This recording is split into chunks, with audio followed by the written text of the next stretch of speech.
Bonjour et bienvenue dans votre rendez-vous du lundi, le talk du lundi pour une loi de liberté.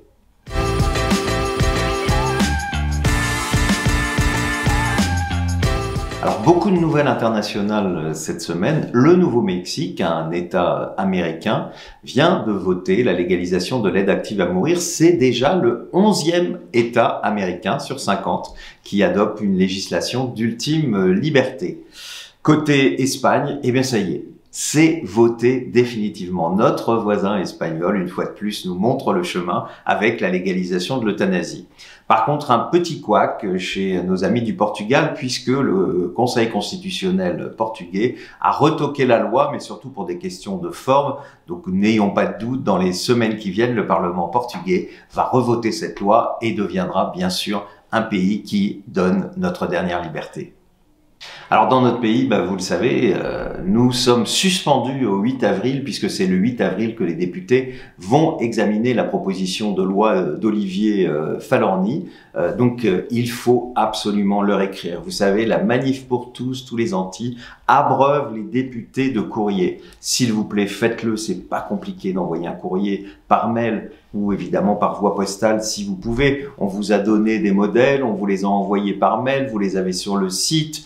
Voilà, il faut vraiment vous mobiliser. Je compte vraiment sur vous. Alors justement, ce week-end s'est passé un moment important puisque le groupe de La République En Marche a débattu de la question de la fin de vie. Vous savez que ça fait polémique au sein de la majorité. Jean-Louis Touraine a bien sûr défendu le fait qu'il fallait voter la proposition de Falorni contre Aurore Berger qui, pour des raisons assez incompréhensibles, s'y oppose. On voit que c'est pas forcément parce que vous êtes jeune que vous êtes progressiste et attaché aux libertés. Mais en tout cas, ce qui s'est passé dans cette réunion qui est très importante, c'est qu'une majorité de parlementaires qui assistent à cette réunion se sont prononcés en faveur d'un vote favorable à la proposition de loi d'Olivier Falorni. Donc vous voyez, c'est extrêmement important pour nous, c'est extrêmement important de se mobiliser. Je voudrais aussi avoir un petit remerciement pour Bertrand Delanoë qui était sur France Inter mardi dernier et qui a fait un plaidoyer extraordinaire, très humain, très touchant en faveur du droit de mourir dans la dignité et qui a été extrêmement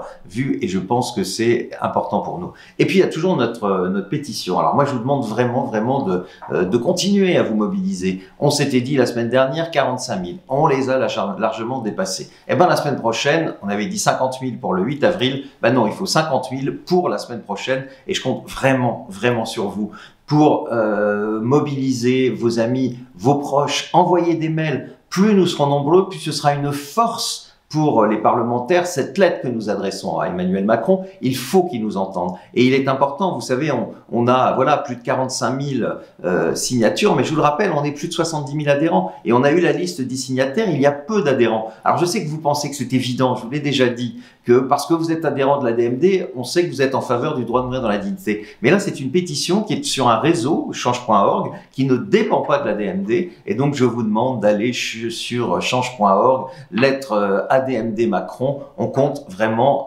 sur vous, c'est extrêmement important. Alors toujours sur la proposition de loi d'Olivier Falorni, d'ailleurs je serai auditionné au nom de la DMD par la commission des affaires sociales et par son rapporteur qui est aussi Olivier Falorni mercredi. Jean-Louis Touraine qui, comme vous le savez, depuis longtemps se bat sur cette question, a présenté une proposition de loi qui a près de 170 signataires, est notre invité aujourd'hui. Alors on n'a pas pu se rencontrer, problème d'agenda, mais Franck est allé le rencontrer et on l'écoute maintenant. Il s'agit d'une question de droit de l'homme.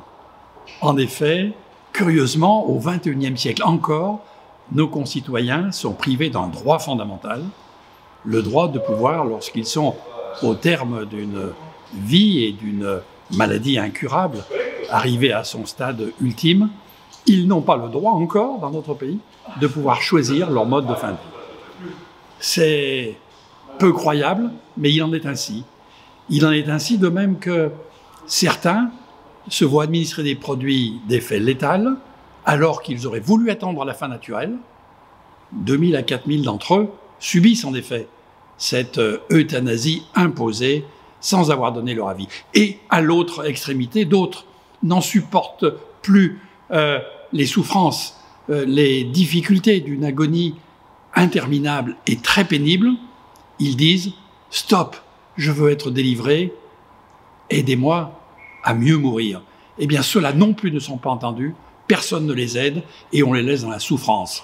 Il est évident que l'on doit avancer, c'est ce que nous allons faire le 8 avril, je l'espère bien, en suivant cela beaucoup d'autres pays, de la Belgique aux Pays-Bas, au Luxembourg, à la Suisse, mais tout récemment à l'Espagne, et puis bientôt une grande partie du monde, parce que outre-Atlantique, beaucoup de pays ont déjà avancé, dans l'hémisphère sud aussi. Donc le monde entier est en train de donner ce droit fondamental à tous les habitants de la Terre.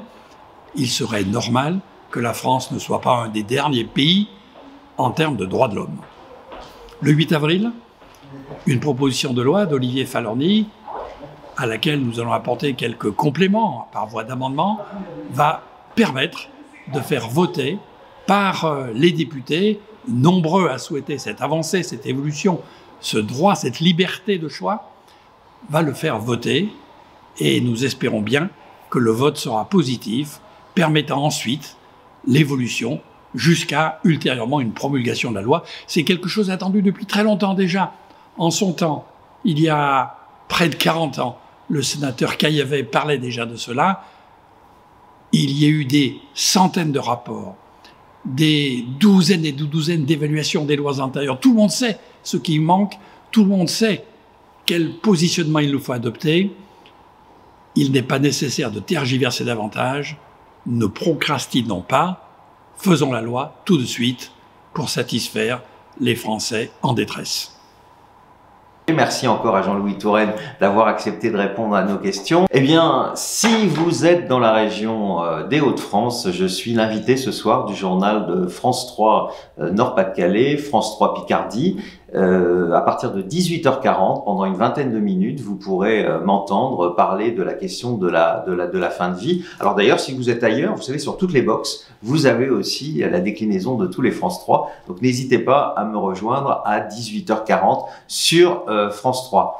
Vous savez aussi, désormais, nous avons l'after du talk du lundi. C'est tous les lundis à 20h30 sur Clubhouse. Je vous attends nombreux et nombreux. La semaine dernière, c'était le deuxième rendez-vous. Il y avait des parlementaires, je pense à Marine Brenier, des élus locaux, des conseillers régionaux, le président du Parti radical et un certain nombre de jeunes qui venaient parler de la question de la fin de vie. Et ce soir, ce sera pour ou contre l'euthanasie. N'hésitez pas à vous mobiliser. 20h30 sur Clubhouse. Voilà, c'était terminé pour aujourd'hui. L'actualité, comme vous l'avez vu, était quand même très chargée. On se retrouve la semaine prochaine, mais n'oubliez pas, réagissez sur les réseaux sociaux, hashtag le talk du lundi, et puis peut-être à ce soir sur France 3. Et bien sûr, n'oubliez pas notre nouveau rendez-vous Clubhouse.